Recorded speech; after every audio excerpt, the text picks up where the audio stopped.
Narito na naman ang mainit na balita mula sa mundo ng politika. Isang mainit na isyu ang sumiklab sa Senado ngayong araw matapos magtamo ng mainit na pagtatalo si Senator Jinggoy Estrada at hepe ng pulisya na si General Torre. Sa isang Senate hearing, hindi napigilan ni Senator Estrada ang magpakita ng matinding galit kay General Torre na nauwi sa isang mainit na tanong tungkol sa kanyang aksyon laban sa mga mataas na opisyal ng gobyerno. Ayon sa mga ulat, ang alitan ay nagsimula ng ipahayag ng Senator Jinggoy Estrada ang kanyang panghihinayang sa mga kamakailang pahayag ni PNP Chief kaugnay sa mga hakbang ng pulisya laban sa mga kritiko ng gobyerno. Pinunahan ni Estrada ang tila pagpapakita ng kahinaan ng PNP sa pagtugon ng mga isyu ng karapatang pantao. Dito hindi na napigilan ni Estrada ang kanyang galit at tinanong si Torre ng matinding katanungan. Susubukan mo ba gawin yan kay Marcos Jr.? Ito ang tanong ni Senator Estrada kay General Torre na tumutukoy sa pagpapakita ng kapangyarihan laban sa mga kritiko na aniya ay tila nagiging bias at nagmimistulang may pinapaborang mga tao. Ang tanong na ito ni Estrada ay nakatanggap ng matinding reaksyon mula sa mga miyembro ng komite at pati na rin mula sa publiko na nagdulot ng tensyon sa buong Senado. Samantala, nagbigay naman ng sagot si General Torre at pinawi ang mga agam-agam ni Senator Estrada. Ayon sa PNP Chief, ang kanilang mga hakbang ay tanging para sa pagpapanatili ng kaayusan at hindi aniya nakabase sa mga personal na konsiderasyon. Nilinaw din niyang walang sinuman kabilang na ang mga nasa pinakamataas na posisyon sa gobyerno ang makakaiwas sa legal na proseso kung kinakailangan. Bagamat natapos ang heated exchange, patuloy na pinag-uusapan ng insidenteng ito sa Senado. Ang galit ni Senator Estrada ay nagsilbing babala sa mga ahensya ng gobyerno na may mga limitasyon sa kung anong klaseng aksyon ang maaaring isagawa laban sa mga kritiko. Samantala, ang mga pangyayari ngayon ay nagbigay diin sa lumalaking tensyon sa pagitan ng mga mambabatas at ng mga ahensya ng gobyerno na nagsasagawa ng mga hakbang laban sa mga di umano'y kritiko ng administrasyon. At yan nga ang mga balitang ating pagkakatutukan, at kung bago ka pa lamang sa aking channel ay huwag kakalimutang mag-like, share and subscribe para updated ka sa aming mga bagong balita dito sa Tatak Pinas.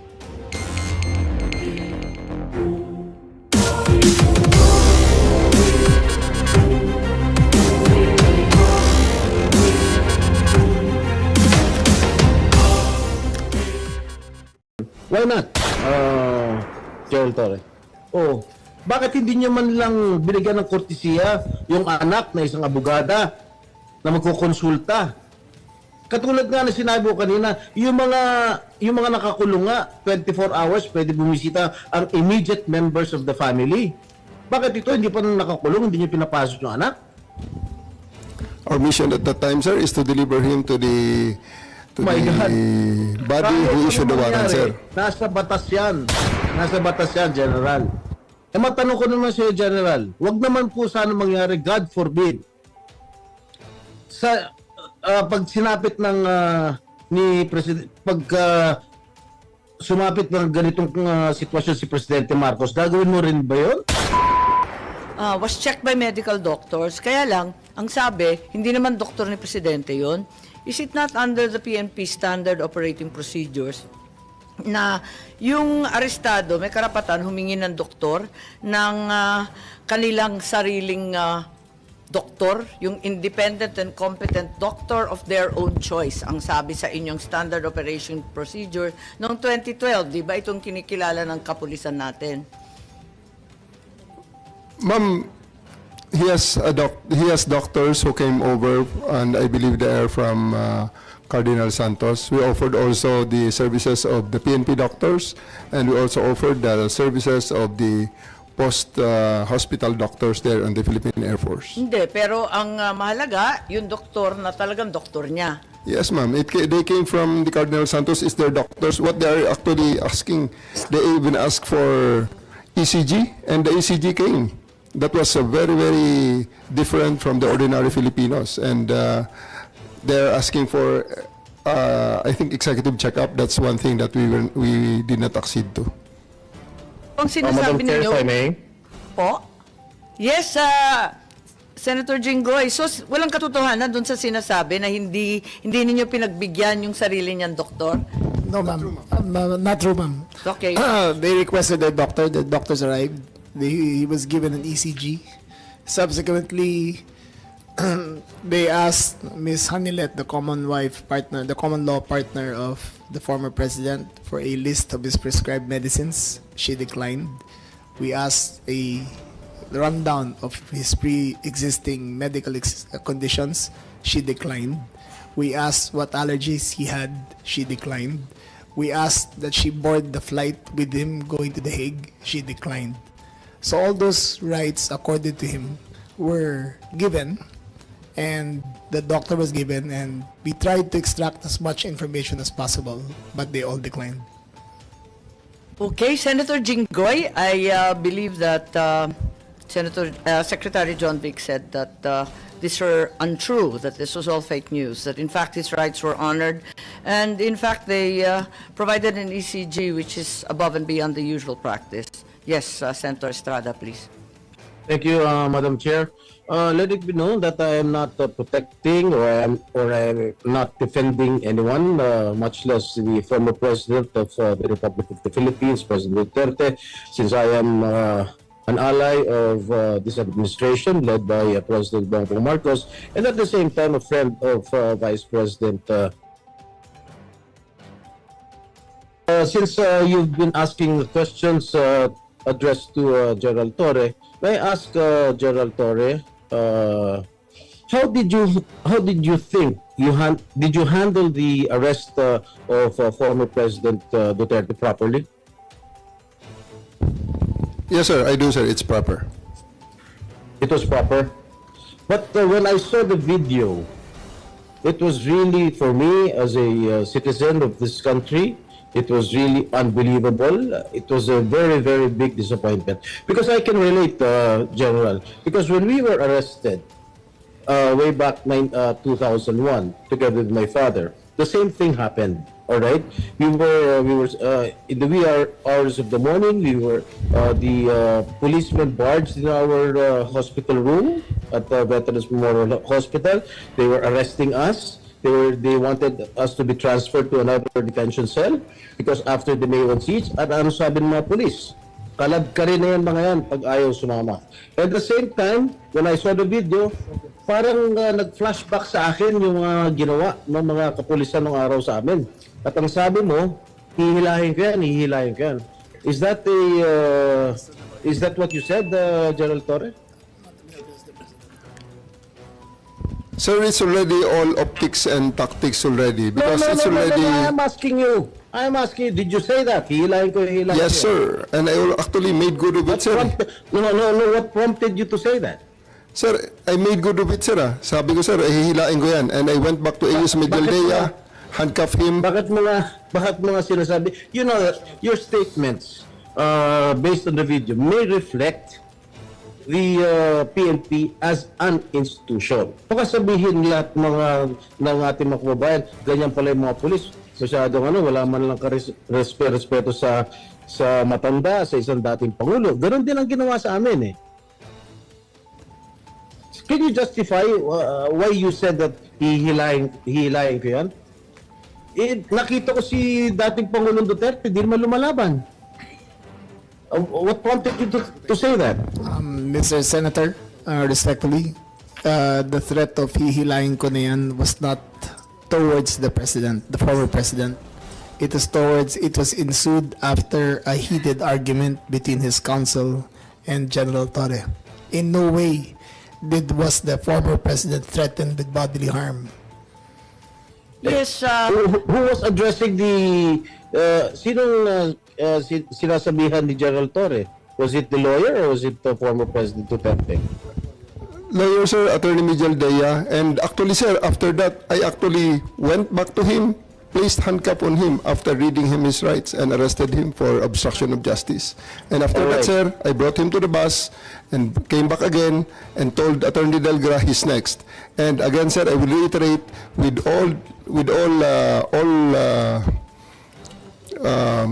all credits goes to the former president because after he saw that I'm already very, very serious in bringing him into the plane, he said, okay, let's go. And I told Romy, the PSG, to just escort him and he went voluntarily to the bus that brought him to the plane. sisingit lang ako Senator Jinggoy. Kasi binabasa ko rito yung standard operating ng PNP. Ang liwaliwanag naman eh.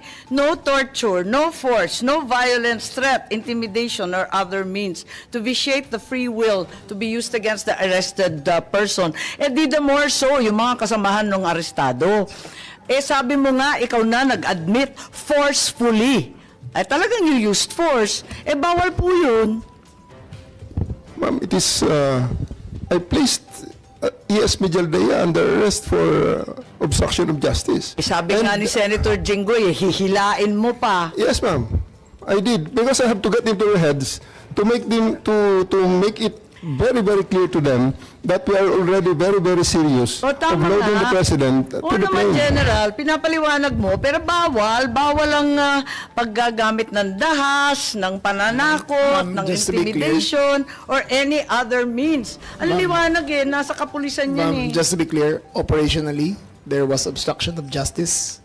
It was the decision call of General Torre to place him under arrest for obstruction of justice. Now let us separate what happened to the president. You're talking about Attorney Medialdea. Yes, ma'am. Paano yung iba? No one else was armband. Yung attorney. No, wait. Yung abogado. If I may, Senator Amy. Yes. Madam Chair. Ayan. Sino yung kinaladkad nung isang pulis? Yung security na nakaitim. I think it was General Torre na hinila yung isang abogado. Dalawa yun yung abogado, hinila yung upuan, di ba? Tapos yung nakaitim na si Q, kinaladkad din.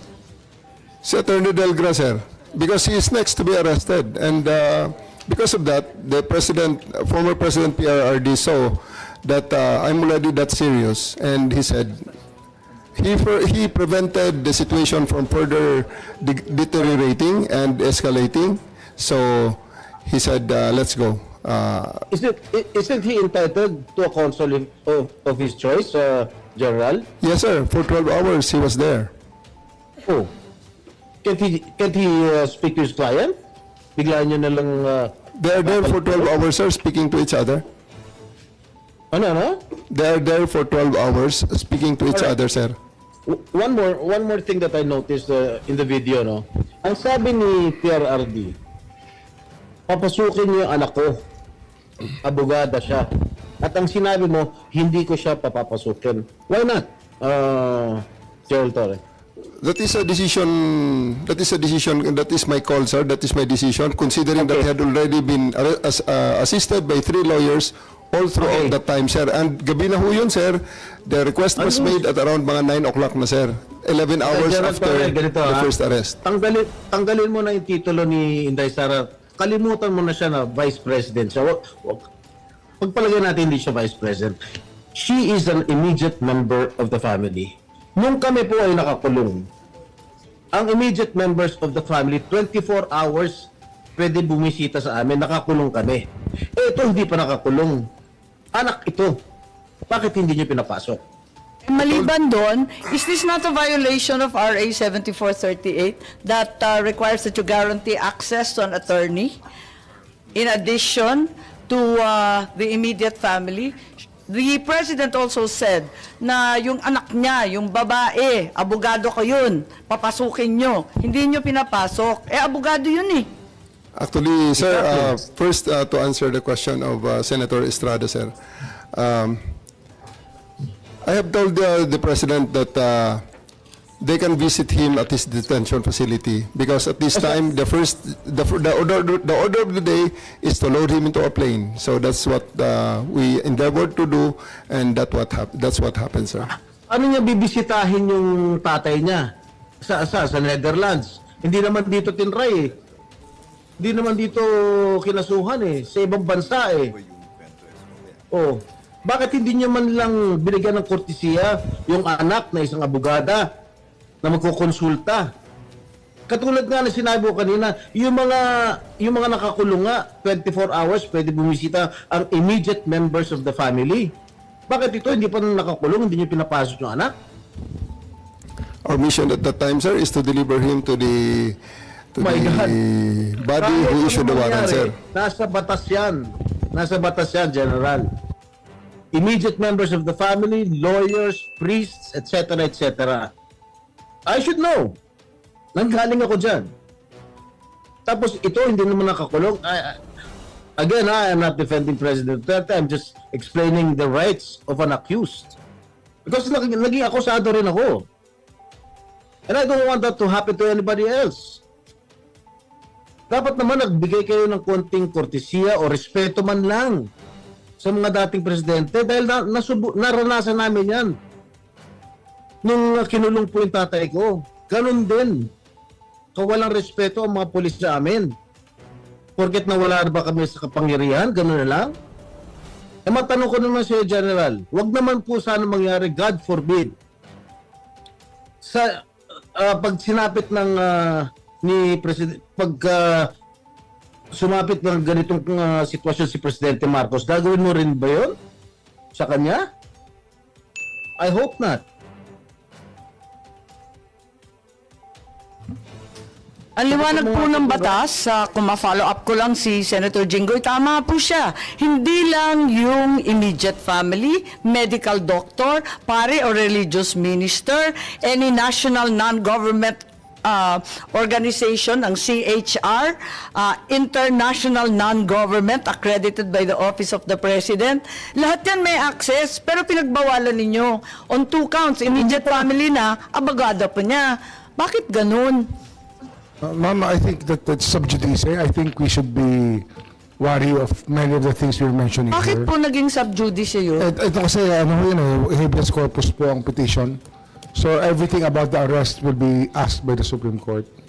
Kanina pa natin kung pwede ho. pag-uusapan yung arresto. Pero I think that we're just passing, parang lumalabas na po tayo sa boundary. Senator Jinggoy, pa, Ang sinasabi ko lang, the manner on how the former president was arrested, because ayoko naman mangyari sa darating na panahon na magkakaroon naman tayo ng ganyan. Sana makapagbigay lang ng korting kortesiya man lang, nakausapin yung mga abogado, pero nakausapin yung mga members ng immediate family niya, sana naman binigyan niya ng pagkakataon. Kaso mo, nung nakiusap si dating Pangulong Duterte na papasukin yung kanyang anak na abogada, tanggalin mo na hindi siya, na vice presidente siya. Abogada at anak niya, member na immediate family, sana man lang binigyan niya ng pagkakataon. Makita niya yung tatay niya bago niyo siya isinakay sa plano. Yun lang naman yung sa akin. Masakit. Ako, isang anak na meron din akong tatay na ginanon ninyo. Masakit para sa akin. pakipaliwanag din. Maraming salamat, Senator Jinggoy. Marami tayong pinagdaanan, kapatid. Kaya't eto nga, talagang dinudibdib natin Madam Chair, ito. Yes, Secretary John Vic lang po. kay VP, kay Senator at sa iyo, hugot ng mga anak ng presidente yan. Sumpa. Secretary John Vic, itatanong ko lang, why was there obstruction of justice? Paliwanag lang. Anong ginawa nila na obstruction of justice? I think General Torre would be the best one to explain that, ma'am. General?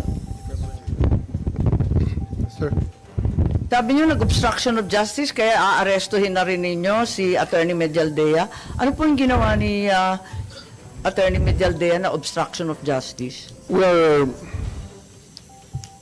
about to load an arrested person into a plane to transport him to the tribunal who issued the warrant. And Attorney Medialdea is preventing us from doing that.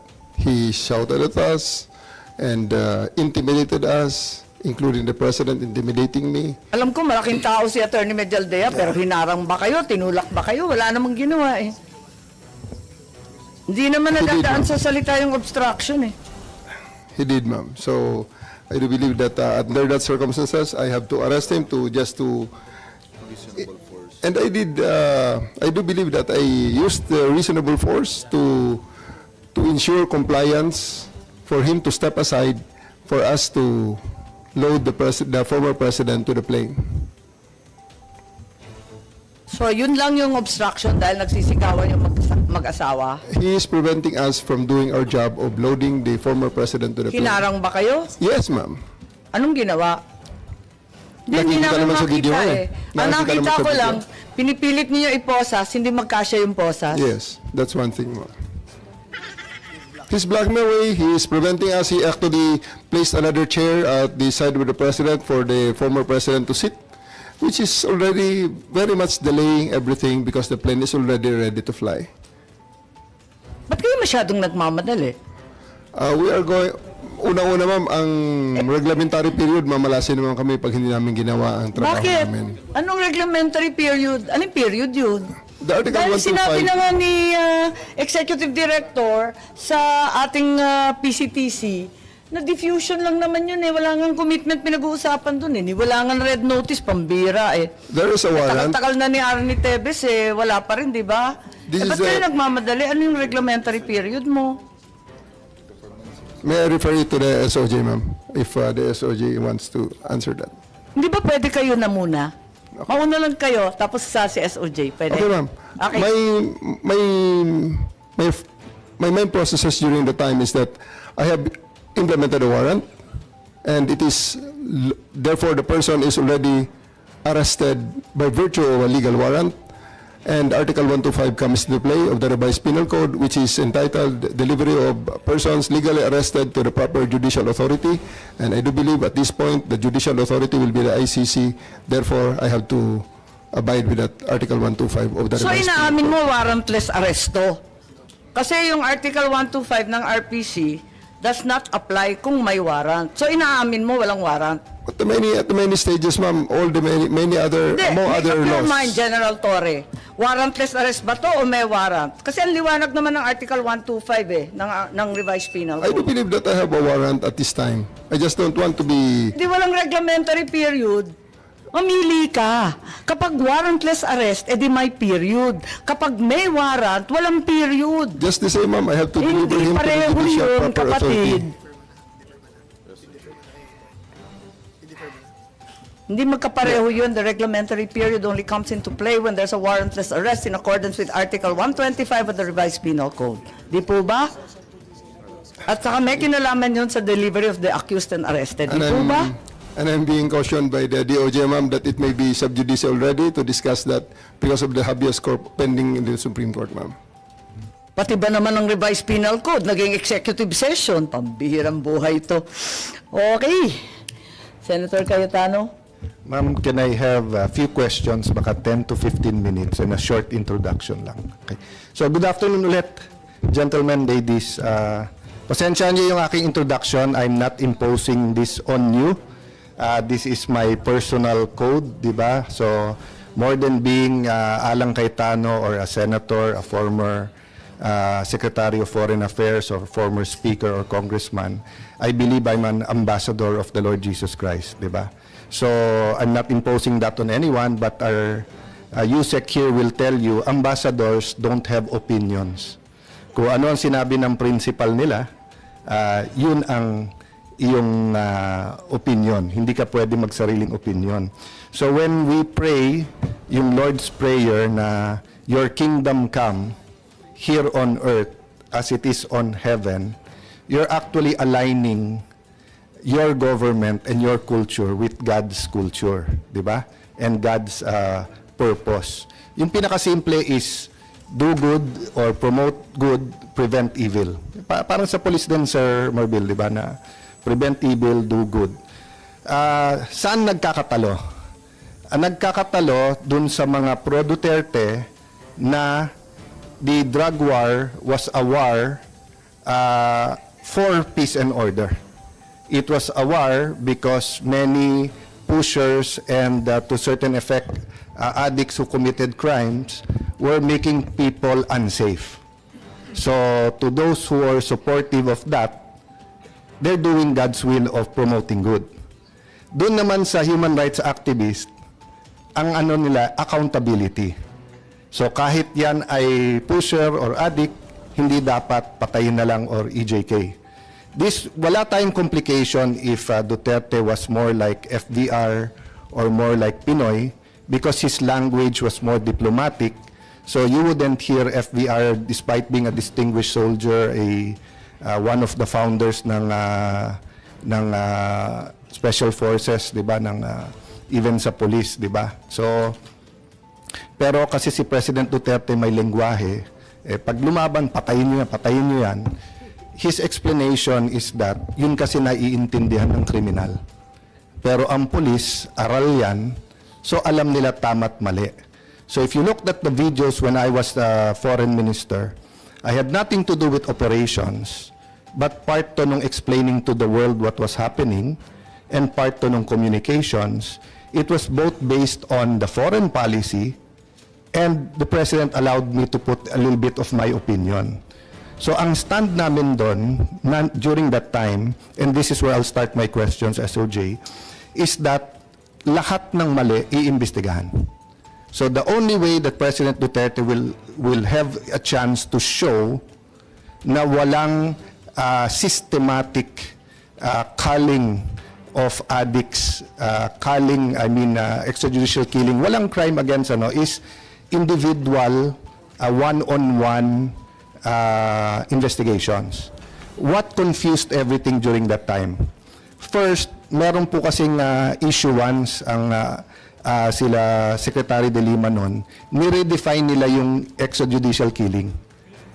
AO 35. Kaya yung 13,000 to 18,000 na patay every year during the Aquino administration, suddenly nung Duterte administration, so nung time nila, sinabi nila hindi extrajudicial yon.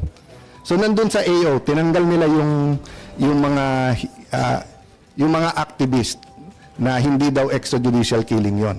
So pagdating ng Duterte time, basta't patay at hindi natural causes, extrajudicial. Okay? Pero klaro din naman na dumami din because nga, once you started the campaign, meron talagang away among the syndicates, meron, from the start, Duterte said, meron politiko, meron police, may businessman, lahat yan may involved sa drugs. And no one of us naman doubted that. Ang question lang, yung due process sa mga police at politiko dun sa drug war. So, klaro tayo dun. So, eto lang yung question ko. SOJ, feel free kung tingin mo, sub judice or issue na to, but factual lang, no? I think this is of public record. Former Senator De Lima was a Commission on Human Rights chairperson 2008 to 2010. Tama, no? Yeah. So, no one disputes that. Sa pagkaalam ko, wala siyang final during that time na siya'y CHR. So, I'll just check that, Madam Chair, and then submit it to the committee. But ang pagkaalam ko, walang case. Okay. But eto siguro masasagot ng DOJ kung hindi ngayon, just forward the answer. From 2010 to 2015, despite the investigation of former Senator De Lima noong 2008 to 2010, ang sabi niya, mahirap kumuha ng witness kasi nga mayor pa siya noon, tapos malakas daw sa presidente noon. I think he was peace and order head nung region eh. But 2010 to 2015, siya ang DOJ secretary. Sa pagkaalam ko, wala rin siyang final na case. To your knowledge, may final ba ang DOJ noon or special prosecutor against Duterte ng 2010? I have no idea, Yeah. sir. Can we double check? I will double check, Yeah, sir. okay. Sa pagkaalam ko po, sir, wala. Okay? Ang point ko is that either wala siyang kaso, meaning wala siyang ebidensya, because if she had, why didn't she file it? During the time na siya nakaupo na walang poder si Mayor Duterte. Okay. Fast forward, 2016, September pa lang, so June 30 kami naging senador, siya, I was an incumbent noon. July, last week of July ang third week ang SONA, so July, August, September. No? Wala pang 2 buwan as senator, nakakuha daw siya ng 2 importanteng witness, si Edgar Motobato and former PNP officer ba siya or Arturo Las Cañas. Again, I won't make a judgment here as far as the 2 witness. But dito niya ginawa, okay? Again, no cases filed and yung pagkagawa ng hearing was very political. I was just testing the credibility of Edgar Motobato and Arturo Las Cañas. For all I know, they were very credible. Pinatayan ako ng mic dito sa session. Inagawan ako ng mic, ini-intimidate ako. And although namagitan si Senator De Lima, hindi niya sinensure, hindi niya pinagalitan yung umalis ng mic. And anyway, history is the record. Ang point ko, still they did not file cases dito sa Pilipinas. Pero hawak nila yung 2. Sabihin mo nang walang mangyayari, I don't agree, but sabihin mo walang mangyayari kasi panahon ni President Duterte yon. So again, fast forward, no? From 2022, June 30, when President Marcos took over in Marcos administration, to present, do you know of cases filed against President Duterte, whether it's murder or